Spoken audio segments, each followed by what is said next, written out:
This is my journey. Inspired one story at a time, a library of leaders was created. It began as a journey to learn. As time went on, it began to grow. All it needed was a platform, and this podcast was created to listen, to inspire, to share. I am a storyteller, and this is my journey.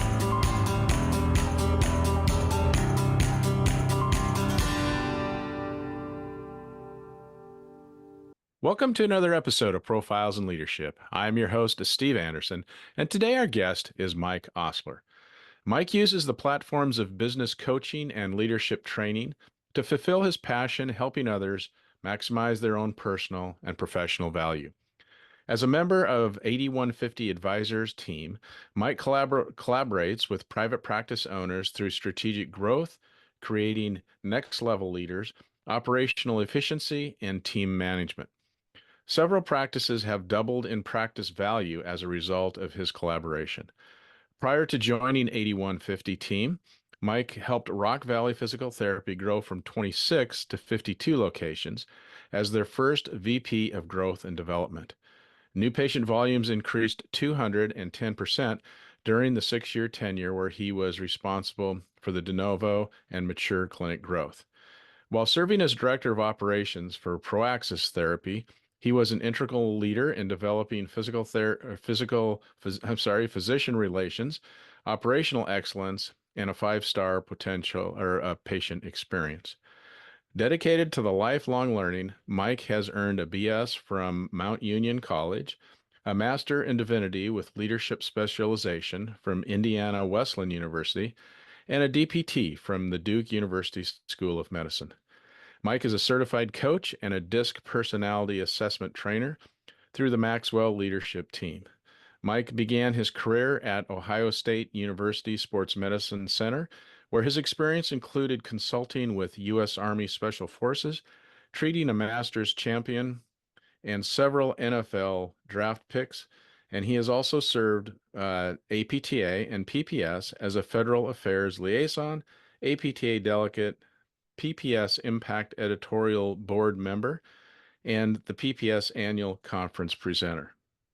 In addition to his business ventures, Mike serves part-time as the Partner Relations Manager to Zoe Empowers. Zoe is an empowerment-based program in India and 9 African countries, which transforms youth-led households to self-sufficiency in just 3 years. He has led several trips to Rwanda, Kenya, Malawi, to allow U.S. partners to see the program's impact. Mike lives in Iowa and enjoys time with his wife, Kim, who is also a PT, their 4 boys and 2 dogs. So, Mike, welcome to the program. It's great to have you on today. Yeah, thank you, Steve. Really happy to be here. So just give us a little context before we get started here. Where you grew up. I know you live in Iowa now. Are you a native Iowan? Did I say that right? Yeah, Iowa, I think is correct. Okay. And I did not. I grew up in Northeast Ohio. Okay. In a small town where I graduated from high school with about 50 people, which I thought was a small town until I moved to Iowa and realized that there are lots of small towns throughout the Midwest. Wow. Yeah. So for us growing up, going to Cleveland was the big city, maybe about an hour away, and lived in that area. Great experience growing up. Fortunate to have great family support, great community. Went to college in that area, and then have moved around a little bit since then. Kind of starting with PT school in North Carolina and back to Ohio, and then South Carolina for a while. And we've been here for almost 10 years at this point. Wow. So why Iowa? I mean, I know that you spent some time at Rock Valley. So is that how you got introduced to the state of Iowa? Yeah, well, when you go to PT school in North Carolina and you fall in love with a girl from Iowa, that's how you end up in Iowa, Steve. Oh, there you go. Okay. So we Okay. are in my wife's hometown. Okay. That's great. Okay. So you went to a school at Duke University, PT school, and then what was your first job out of PT school then? Yeah, I think one thing I'll mention that maybe is important here is I'll let you know that going to Duke was a great experience, and I can tell you that I thought I had no chance to get in. Matter of fact, my undergrad advisor told me not to apply. And at the last Yeah. minute, this was back when you had to overnight things in the mail. I'm sure everything is online now. But last minute, I said, this is where my heart is. If there's a chance they're taking me, I'm in. And overnighted everything. And they do rolling interviews where they interview 8 or 9 people, 8 or 9 candidates every week. If Uh-huh. you're at the top of the list, they offer you an opportunity. Well, my wife Kim was in that class. Of course, I didn't know her at the time. She was accepted right away. That's all I need to know. Me, I came down to the final cut, and by the skin of my teeth, was accepted at Duke. So great experience there. And then my first job was at Ohio State in their sports medicine center. They Okay. had a PT traveling around the world, and she took 10 months off. And Wow.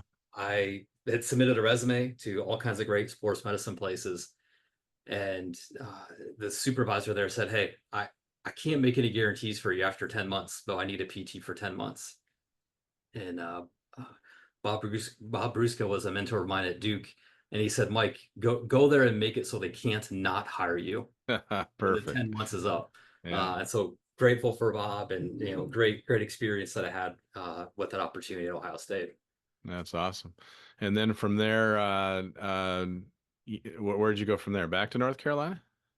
Yeah, so we were in Columbus, Ohio for about 3 or 4 years, and uh, through lots of just wild connections, ended up in South Carolina for about 10 years. And we were part of a PT clinic that we were associated with, the Stedman Hawkins Clinic. So Dr. Hawkins, as in the Hawkins impingement test, Dr. Hawkins was living that phase of his career in South Carolina, and developed just really special orthopedic surgery fellowship.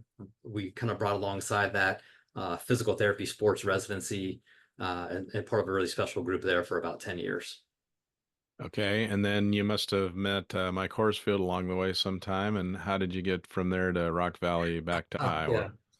Iowa? Steve, all these stories are, they all have their little twists and turns to them. And uh, what happened was we had 3 kids, and my wife was pregnant with number 4. And we really loved living in South Carolina. And we looked around and said, I think there's maybe some upside for us to be in the Midwest, just to be around family. Nobody leaves South Carolina. We were 3 hours from the beach, and mountains were 30 minutes away. We very happy there.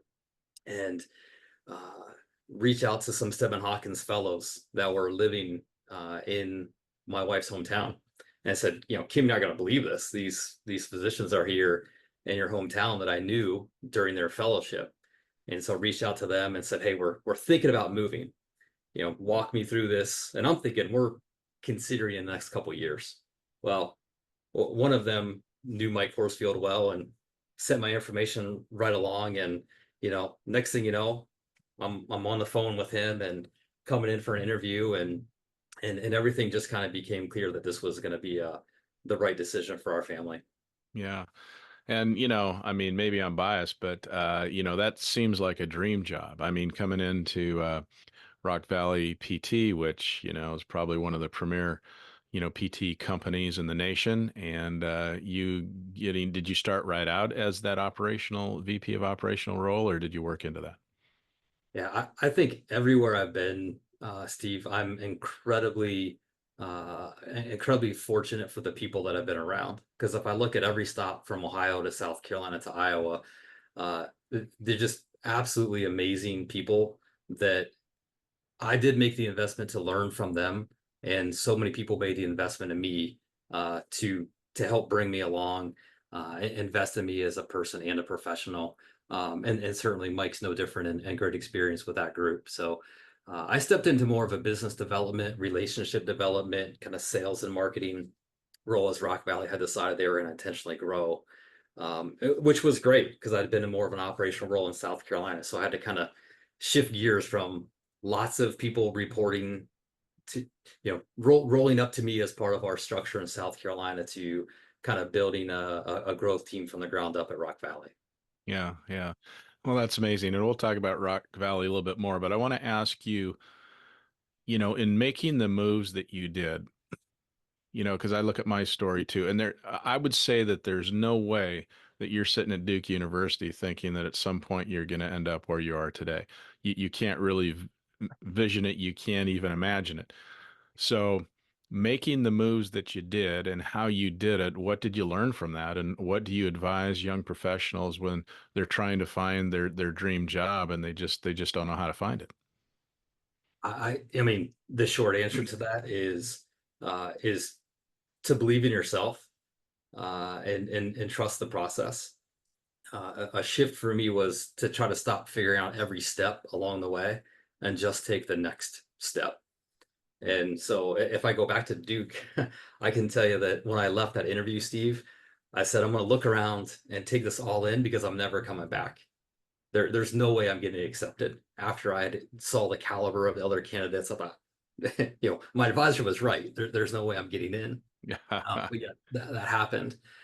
Uh, if I go back maybe 15 years ago, there was a time, and I hope this story is valuable for others, where I wasn't sure I want to stay in PT altogether. I think PT is an awesome, just it's an amazing profession.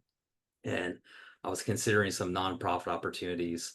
And what I did was I went to lunch with somebody who was in the nonprofit world and said, "Hey, walk me through what you do. How did you get where you are?" And I bet I did that for 7 or 8 people, Steve. And every person kind of led me to the next. They might have said, "Hey, read this book," or "Hey, you should talk to so and so," or it was really self-evident the next step. And a couple things came from that. One, a book was recommended to me, Halftime by Bob Buford, kind of From Success to Significance, I think is the subtitle. That book actually kept me in PT because it talked about how you can leverage the platform you have, working for an organization to help add value to others and help them see that in themselves. Uh, and the other thing is that's how I got connected to Zoe Empowers. One of the folks that I met with was the missions pastor at our church, and he said, "You got to meet this guy, Gaston and Warner, and see what this Zoe Empowers organization is doing." And all of those things, Steve, just kind of helped shape that journey. So I definitely didn't set out thinking, "Hey, we're going to live in 3 different states and have all these different experiences." But I think it was, don't sell yourself short, and really invest in those relationships, and seek counsel from those people that you trust. And I just feel really fortunate for the people that have helped me along the way. Yeah, when I hear that story, I think what stands out to me is that, what you said, seek advice or talk to other people. I mean, you intentionally went out and met with other people and say, what should I know? What's your opinion? I mean, picking their brains. To me, that's a bit of curiosity and a bit of, just always willing to learn and grow and find something that maybe you're not familiar with. And then also to take a risk. I mean, you're married and you got a family and moving from one state to another and whatever, that's risky, and it's not in your comfort zone. So getting out of that comfort zone a little bit and follow the positive steps. So great story. And, hopefully others can learn from that as Yeah. well. And Steve, before you go on from that, that's one point I'll drive this one home. If people are looking for takeaways, if my wife was here, she would agree with this that I was not a great communicator during some of those transitions where, in particular, the move from South Carolina to Iowa. I'd spent a lot of time, I mean, looking at options and kind of praying through it and investing in this. And it became really clear to me.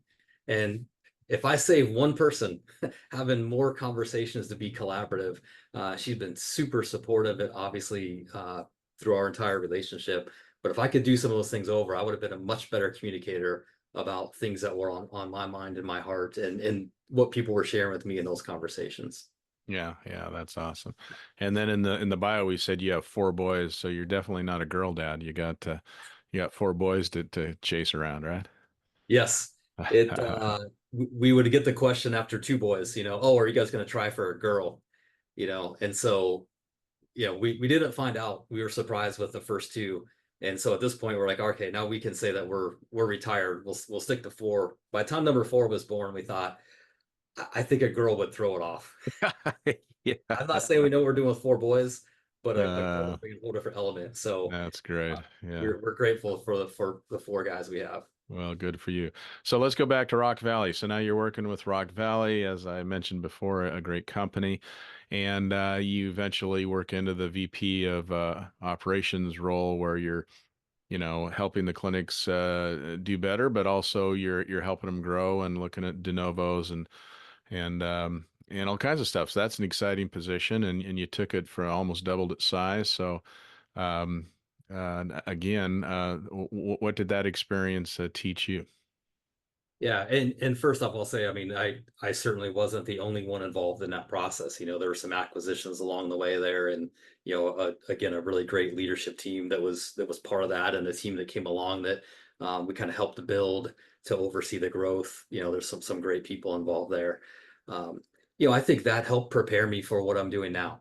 And when I look back at where I am now, and again, kind of every stop along the way was something new. And again, maybe back to that, trying to figure out all the steps.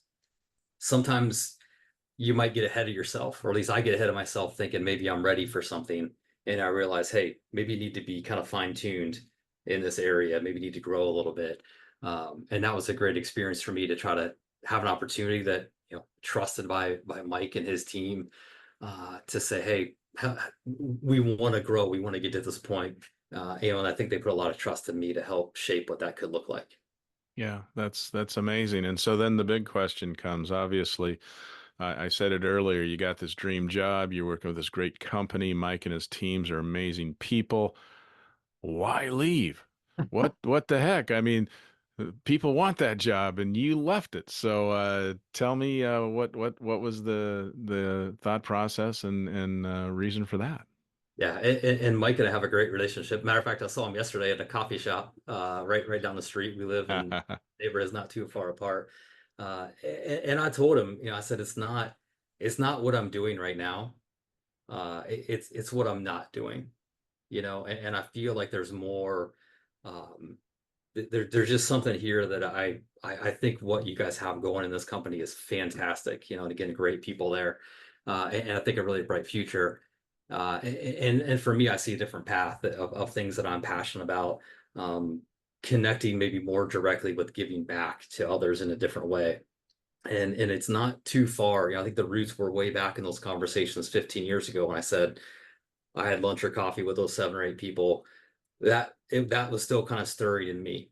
And again, that led me to go back to graduate school. And there's a faith component to that journey of realizing how can I add value and kind of what is it that I'm kind of being called to do in life. So yeah, many people on the outside might think that I was nuts, and maybe I am, but Well. it was just trusting that journey and following that journey. Okay, so now you're with 8150 Advisors, and so those who may not be familiar with the organization, tell us what does that organization do, and what is your role within that organization? Yeah, so we really have two components to our group. One is I help oversee our business coaching side, which is really helping private practice owners maximize practice value. And again, I frame that as maximizing personal and professional value. Um, Steve Salzer is a business partner of mine, and he oversees our mergers and acquisition side. So Steve is a licensed broker.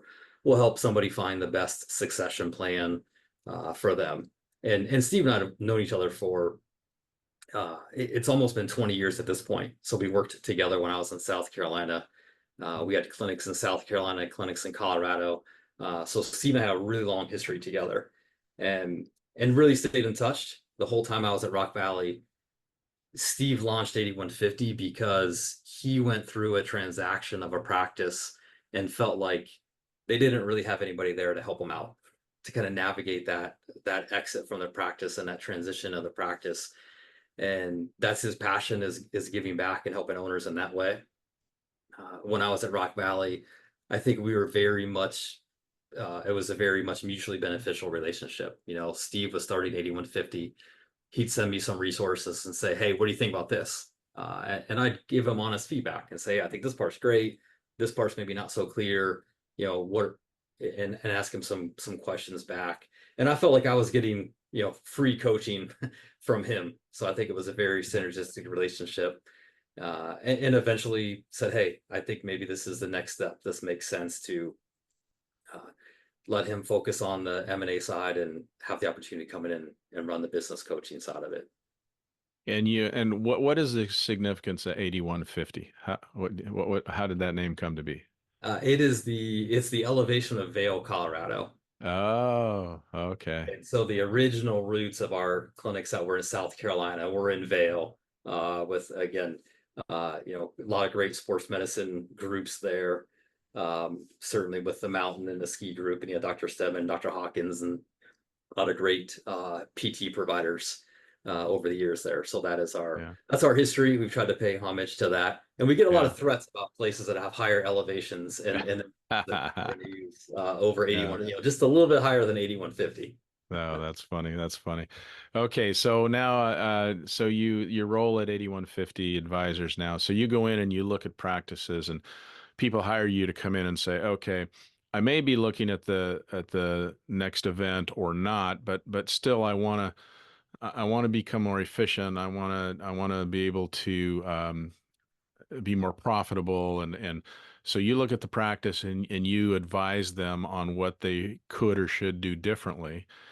And in that role, is there anything that you can make some generalizations? Like, what do most private practice PTs struggle with? Or when you go in and you see these practices, what comes out that you say, we can really make a big difference here by doing this? Yeah, no, great question, Steve. I think let me talk about coaching approach, and let me talk about value.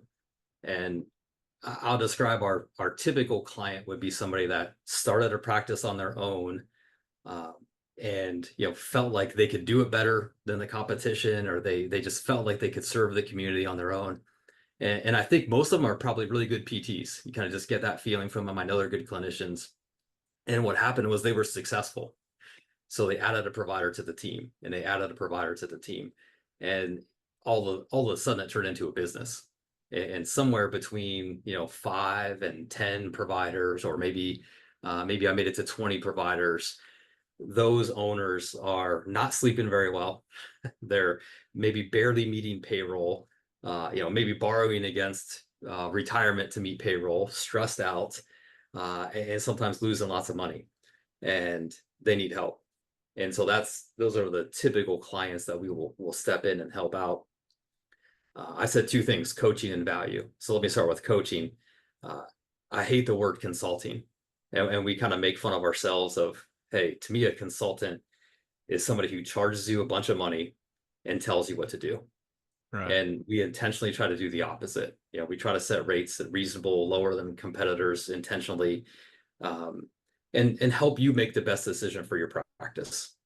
Here's coaching, Steve. There's 20 ways that you can go attract new patients. There's a dozen ways that you can recruit. I'm not going to come in and say this is the way to do it, because that could be different in Washington State versus California versus Texas versus New York. What we help owners do is, let's use data to help you make the best decision for your practice. Now, I would say there has to be a recruiting strategy. There has to be a new patient strategy. There has to be a retention strategy.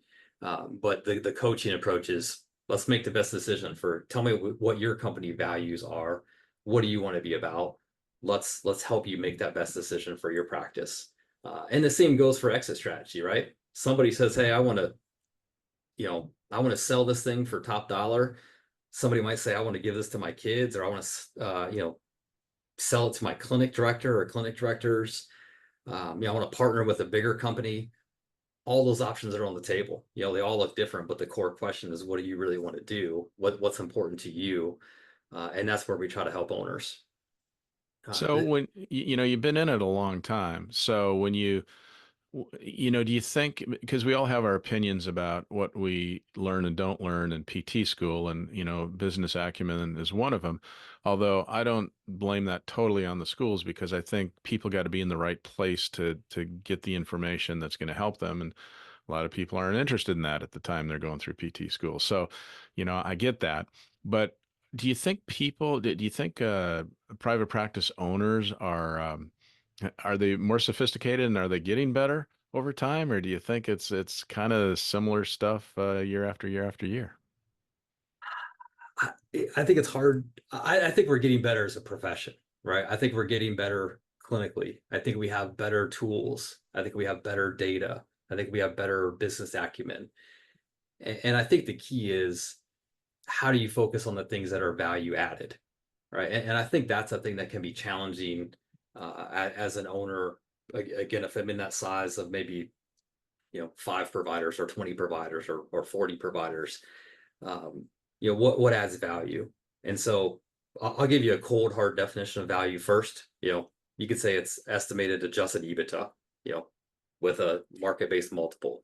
Like, there's a financial value in the practice, but value is also the people, right? I mean, we're in the people business, so there's the people that are on the team. How do I invest in that team? How do I grow that team personally and professionally? Create leadership opportunities for people in the team. Those things make the practice more valuable if I have a strong leadership team. And also, there's value in people, right? In the communities, the patients that we take care of. Like, that's the beauty of PT. We're helping, you know, grandparents play with grandkids. We're helping, a mom to get back to running after having a child. We're helping an athlete to have their best chance to play for the 4 years they have to play. Um, but all that's value. And so, Steve, maybe back a long-winded sidebar there, but back to your question. I think it's we have tools, we have data everywhere. Simplify that data, look at a few key metrics for the practice, and then invest in your team to move toward those goals. Yeah, yeah, great advice. A few years back, we didn't really know each other than by name. And so I had a client who wanted me to build him a board, an advisory board, because he was a sole owner and kind of felt lonely out there and needed some more opinions and whatever. So we put together this advisory board, which I asked you to be on. And so you and I get to work together now at least a few times a year on the advisory board. And it's amazing to me that, the caliber of people we have on that board. Not only does it, I mean, Michael, we're talking about Michael Marison here. He will tell you that, it's probably one of the best things he ever did. Um, but not only is it good for the client, but we have so much fun together, and we learn a lot from each other. And still at this stage of our careers and whatever, it's fun to get together because you're dealing with people that really have a lot of knowledge and a lot of passion for the profession, and it's just fun to hang out and pick their brains. And somebody comes with something, and it's like, oh man, that is excellent. It's a fun thing to do. Yeah, I agree, and again, I'm with you. I think that group of people in particular, you kind of look around the room, and I mean, I felt the same way when you first asked me to be part of it. I thought, I don't know if I'm of the caliber of the other people that you're asking to be on here, but again, I think it's a great experience on all ends. I mean, I appreciate the things that he has said about it, that Michael said, that adds value to his practice. And again, I think the learning goes both ways. You got some really really bright people that care about people in the room, and that's something special. Yeah, absolutely. I think a lot of times when we're put in those roles as, the seasoned advisors or whatever, we learn from that too, because we can take what we learn in that group to other clients and other people. It's like, man, that's something that I didn't understand enough about, and now I understand more. So, here's something else to consider. So, I mean, it helps us all learn and grow, and I think that's the goal. So, Steve, I was going to say, when just in the intro, I said, hey, I'm happy to be here. That when I think of, when I think of you and private practice PT in particular, the word that comes to mind to me is sage, SAGE. Now, I'm not calling you old. I want you to know.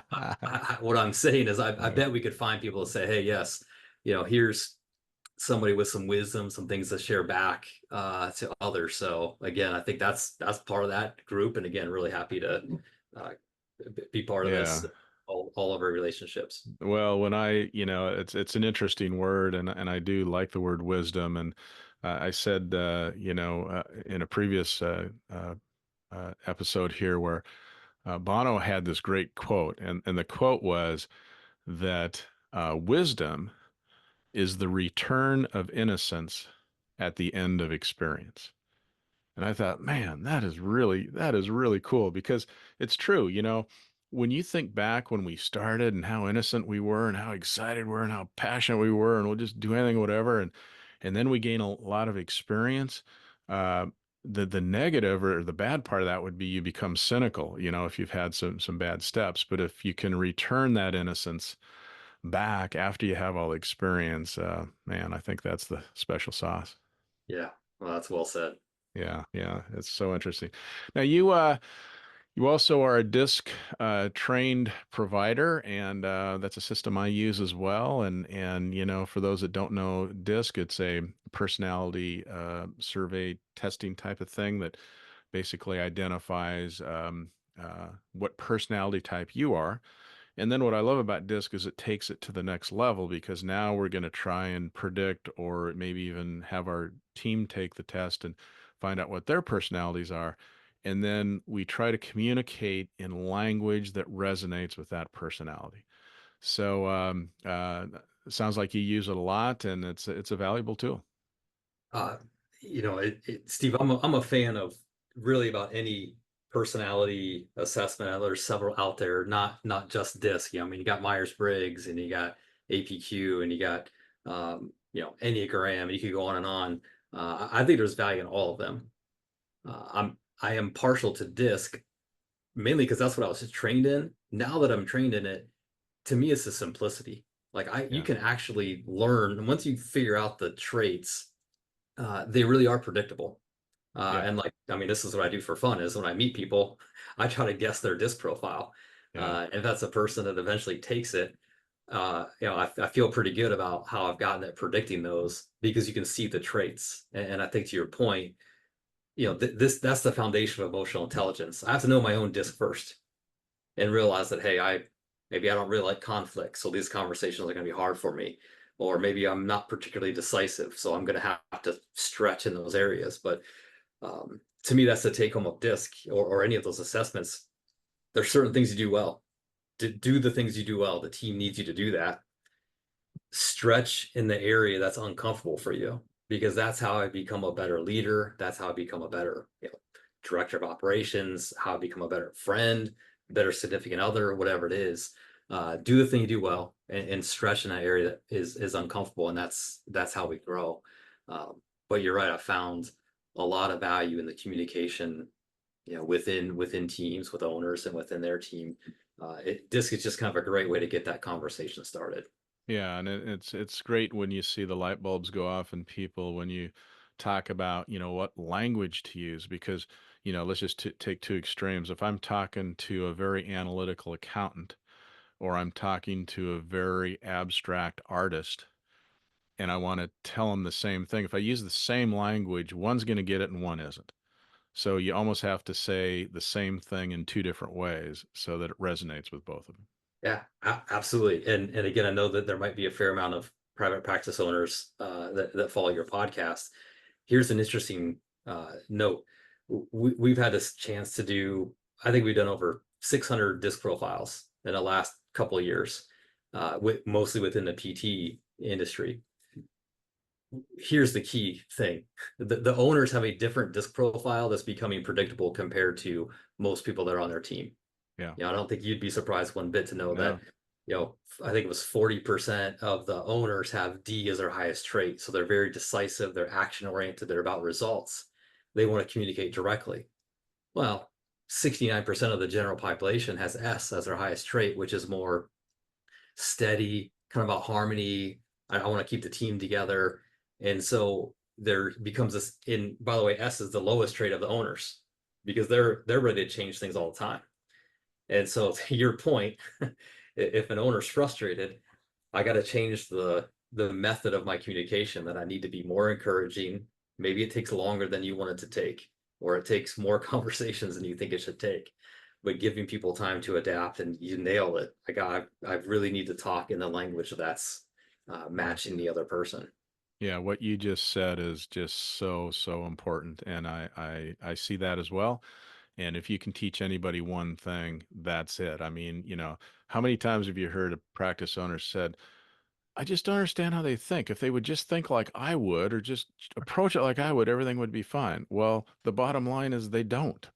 So you have to find a way to, communicate with them in a different way. So, And you asked me, a moment ago, like, hey, when we look at a practice at 8150, how are we helping them, move the needle on their goals?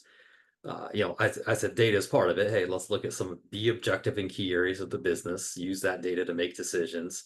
And then a lot of it starts with just clear expectations with your team. I mean, how many patients should I see? I mean, you're the owner. You're always going to maybe want to see more than somebody else.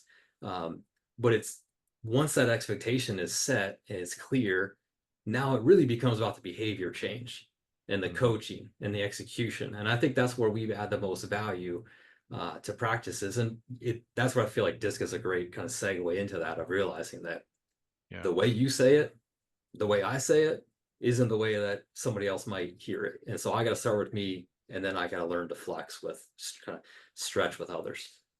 Well, let's dive into something that I think probably meets your disc profile heavily. So tell us more about Zoe Empowers and what that is, and how you feel like you're helping change the world. Well, I'm about this much of the organization, but the history of Zoe is uh, the model comes from a woman in Rwanda, and she saw, after there was a genocide in their country in the mid '90s, and she saw all these people coming in to help. And again, like, you kind of think of the traditional American model as, hey, we want to go, we're going to send food, we're going to send U.S. medical teams over there, we'll pay school fees for kids. And she saw that people began to rely on that, rely on kind of the charity rather than doing things for themselves. Hmm. And she said, hey, I think there's a better way. And so she developed this empowerment model. And so the program is 3 years, and you take kids that are in really dire situations, Steve. And man, I met a kid there once that was eating one sweet potato every other day. Like, that's all he ever ate. And you meet a kid like that, you think, I don't know if this kid's gonna make it. Yeah. And they're usually head of household, might be 15 to 19 years old with two or three siblings. And what they don't actually need is someone to come and give them that food. They need someone that comes along and says, hey, there's a way that you can secure your own food. There's a way you can generate your own income. Uh, and hey, there's a faith component to it, that they feel they're very stigmatized and isolated from the community. So you kind of pull them into a group, and they see that, oh, I can do this. And it's like lighting dry leaves on fire when those youth-led households see that they can make decisions, they can generate income, they can, secure or grow their own food. Um, and man, in 3 years, their self-sufficiency is, I mean, some of them are leaders in the community. I mean, it's you have to see it to believe it. But it's really, really an amazing program. Well, it's a lot like coaching on steroids, right? I mean, it's like teaching them what to do and helping them discover that on their own. That's the stuff that sticks and makes a difference. It's no different than coaching somebody. If you go in and tell them, do this, do that, do this, and they're not coming up with it on their own, or at least in a collaborative situation, it doesn't stick and it doesn't last. So I think what I'm hearing you say is this program realizes that it has to last or it fails. Yeah. And you're exactly right. The connection to coaching as a strategy is so apparent. And I think, to your point, so much more effective, right? If there's a young person there that, again, they're not telling them, hey, you should be an auto mechanic, or you should be a hairdresser, or you should be a tailor. They're saying, like, hey, these are some ways that people generate income in our community. Which one of these are you kind of drawn to? And then, let's help you get that training that's required. And then if you're going to open a little shop on the side of the road, like, where are you going to put it? Are you going to put it next to the school, or are you going to put it, on the back road that nobody goes to? And again, I think they're making decisions for themselves. And I think, to your point, that's when it sticks. I just need that little bit of a boost. And then I can make those decisions for myself, and I see the long-term impact of that.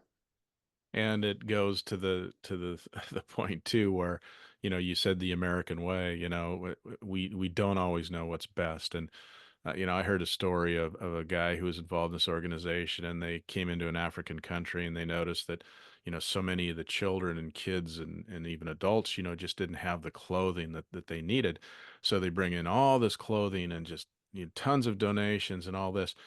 Well, come to find out, the only bona fide successful business in the country was a clothing making company, which then they kind of wiped out.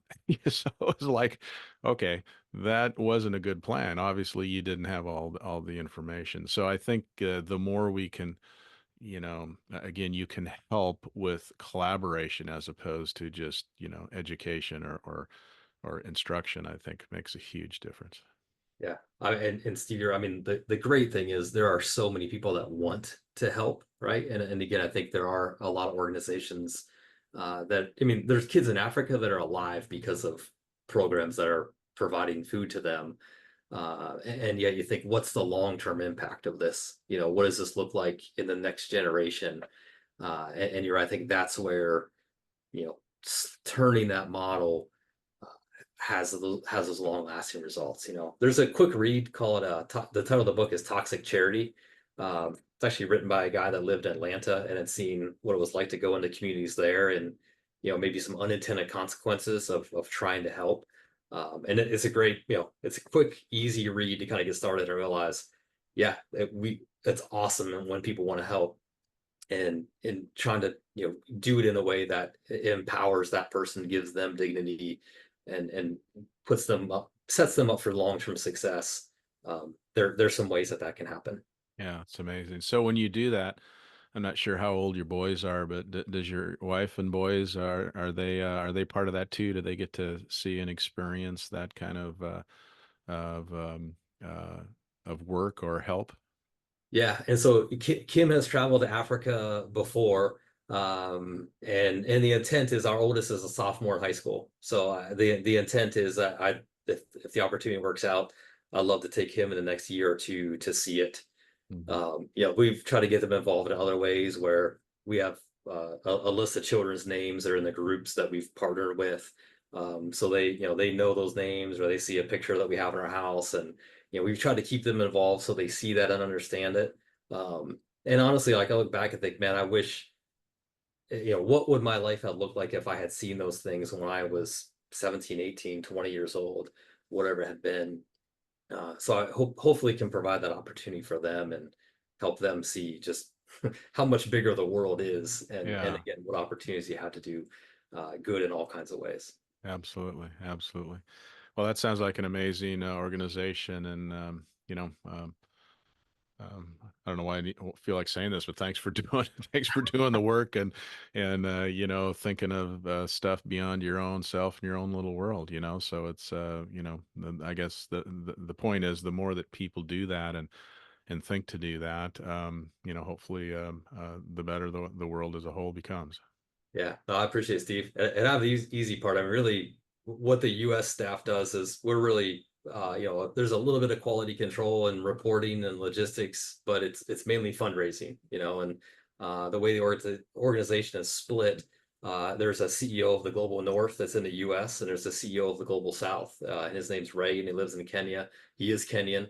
I mean, he's running the program. There's not a lot of it's run by people in those 9 African countries, and in India, all with people who are native to those countries, and they do an amazing job running the program Yeah. better than we would. Right? We'd come in and mess it up. They're again they're making the best decisions for their culture and their economy.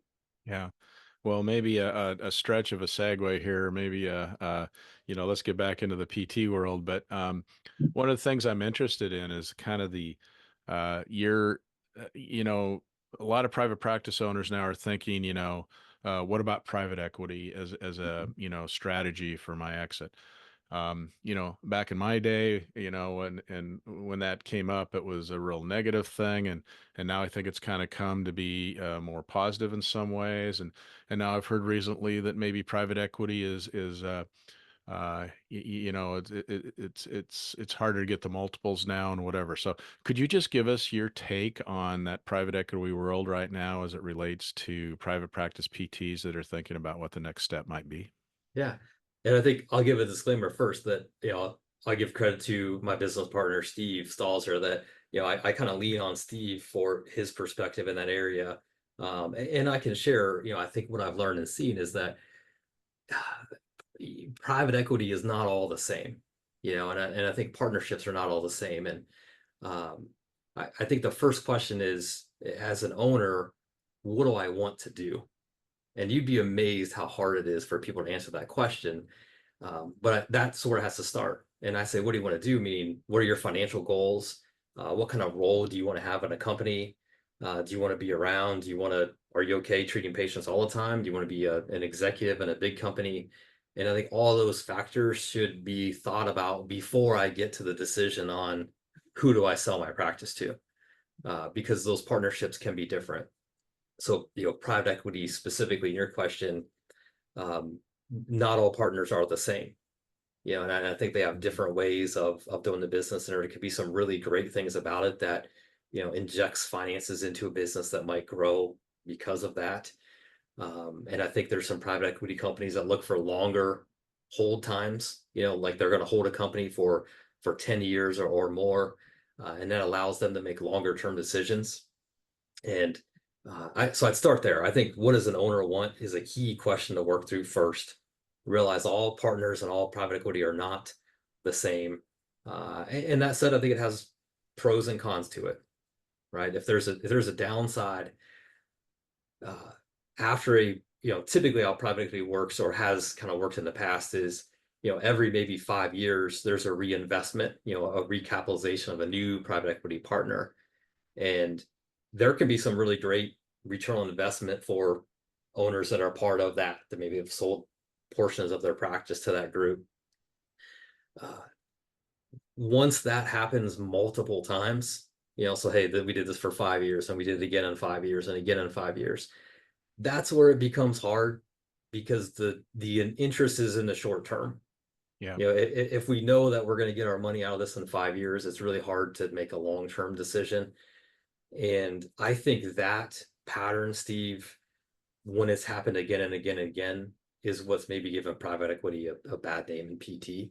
And Mhm. again, I think some of that's true and some of that's not fair to other PE partners as well. And I'm not trying to call it anyone in Yeah. particular. I just think that there's pros and cons to it. So I think being Yeah. informed and not putting it all in one bucket is the best approach. And it seems somewhat cyclical as far as, sometimes it seems like, there's a lot of activity and the multiples for owners are high, and then it kind of seems like it goes down, and then there's not as much interest and the multiples are less. And so if you agree with that, where are we at now? Yeah, I think if no one liked my answer before, which was how's private equity, well, it depends. This Yeah. answer is no better because multiples are usually not apples to apples.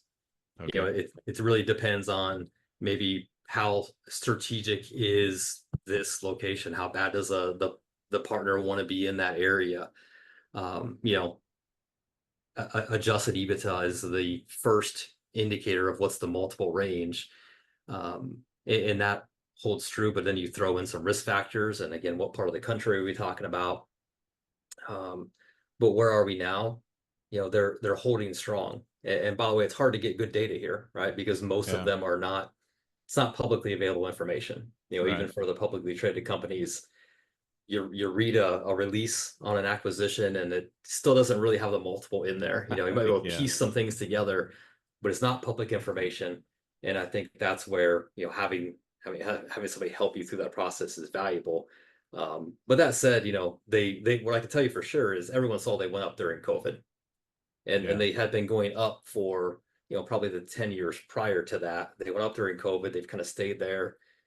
Initially, the hey, interest rates are going up. What's going to happen?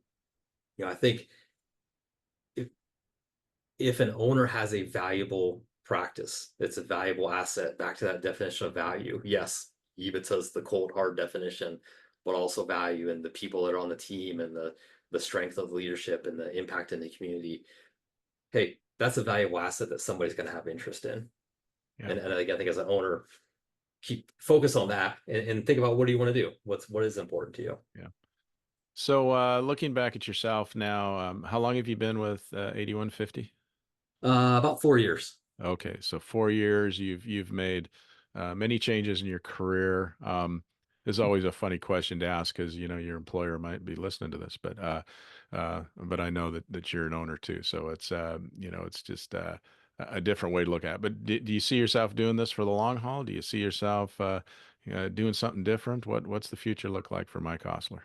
Yeah, well, Steve Stalzer probably listen at some point. Yeah, now I'll probably be nervous knowing what I would say here, and I'll start by saying our approach is, um, there's only a handful of us. The biggest compliment we got at PPS conference one time was somebody said, "Wait, there's only like 5 of you guys? I thought there were like 17."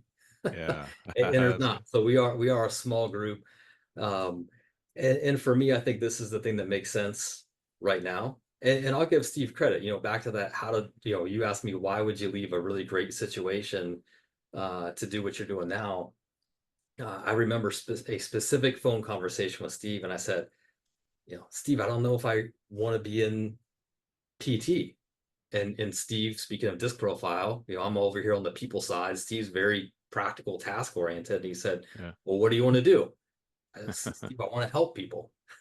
yeah, I'll never forget. He paused and he said, "Well, I think what I'm doing is closer to that than you think it is, and I think you should give it a chance." And he's right, Steve. That's what I would say. Back to this whole conversation of, yes, do we help people with KPIs and finances and operations? Absolutely help them build that foundation. Uh, do we make that help, maybe give them the opportunity to invest in their team? Absolutely. I was recently on site with a client for a leadership retreat, and one of their clinic managers came up to me and said, "Hey, Mike," and we'd done some leadership work a couple years before. He goes, "I just want you to know, you recommended this book to me 2 years ago. I read it and it changed my marriage." And right there, I was like, yeah, I said, "Hey, listen," I go, "what you just said is why I'm doing what I'm doing." yeah. Because yes, I want your practice to be successful. You should view it as a financial asset because it is. And at the same time, like that's why I'm doing it. So Yeah. I guess maybe the answer to your question is, as long as people are telling me that, then this is the right place to be. Well, in an organization like that, your reach is bigger, right? So if you're doing things that you really think help people, and now you have a national platform and a national audience and whatever, the chance of helping even more and more people with your gift, is there. So, Yeah, no, I appreciate that. My dad was a high school superintendent.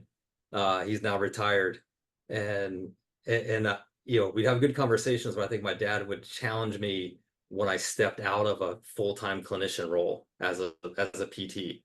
yeah, And this is your thing. Like, you're so good at it. And the first part of my career was all clinical. Like, I did, wanted to be so good clinically.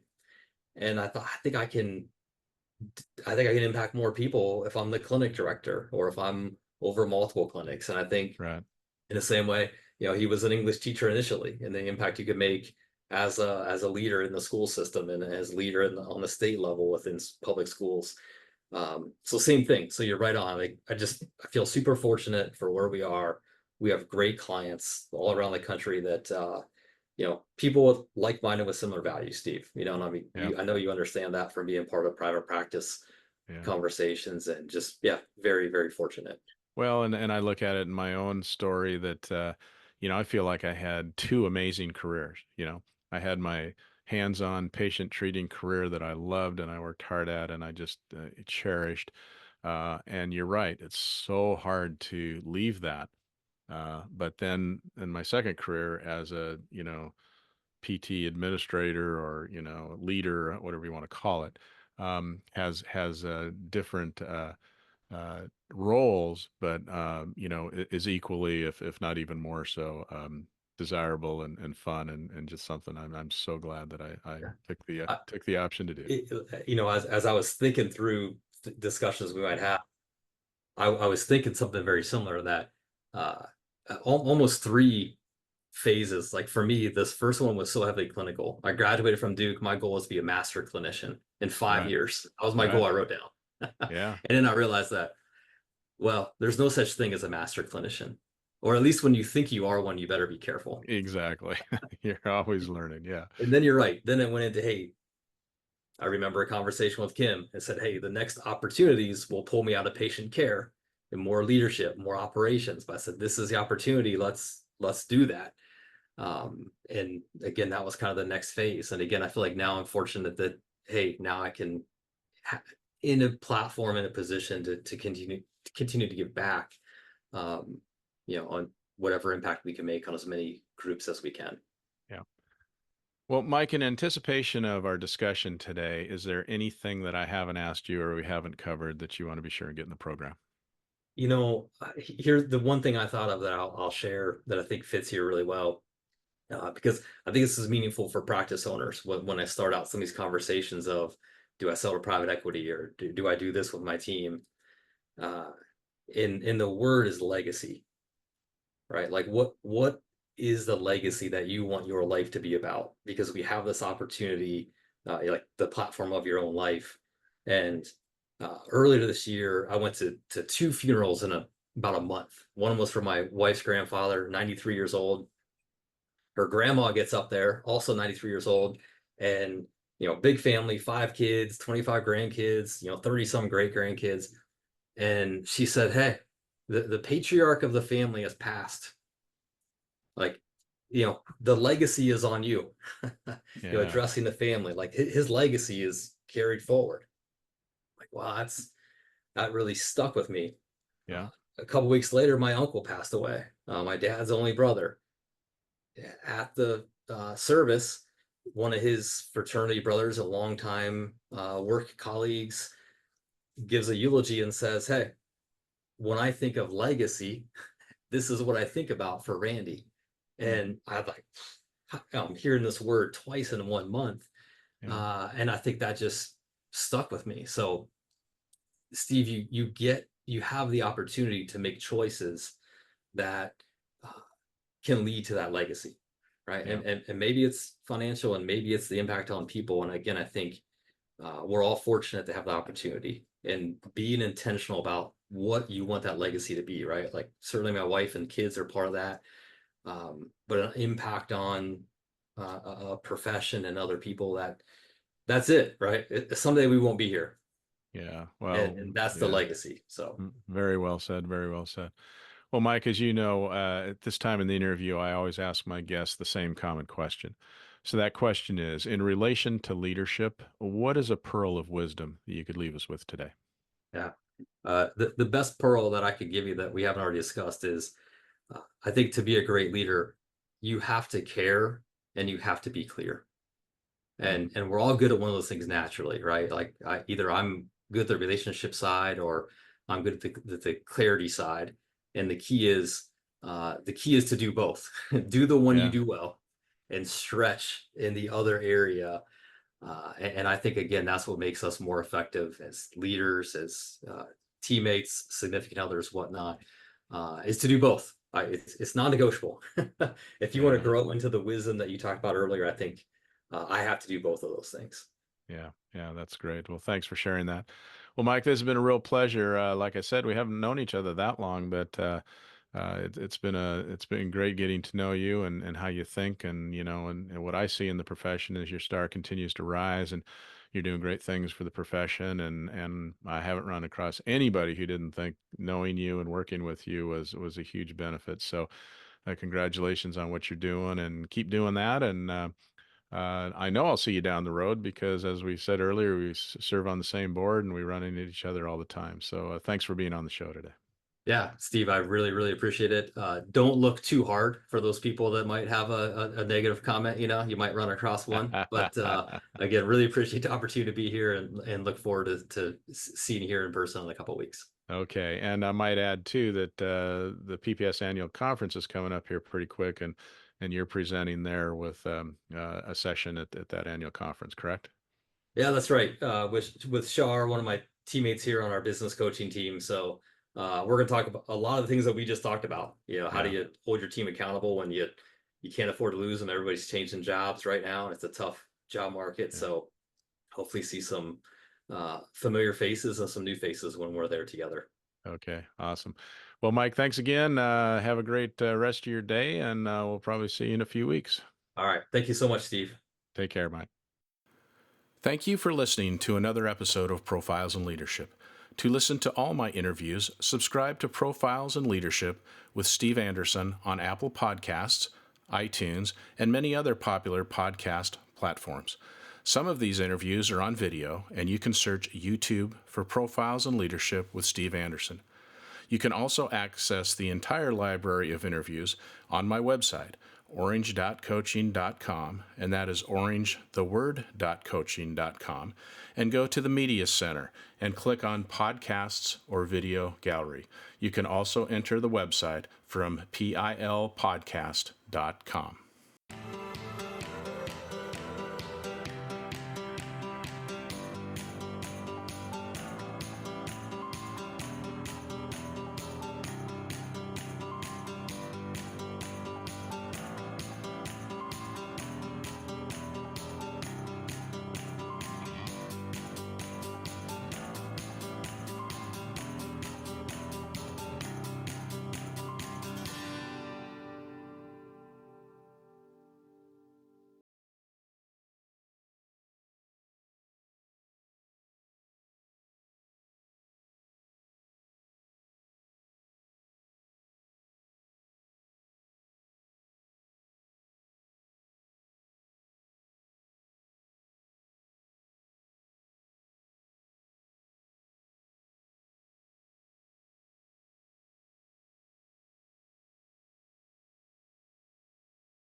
Thank you for listening to another episode of Profiles in Leadership.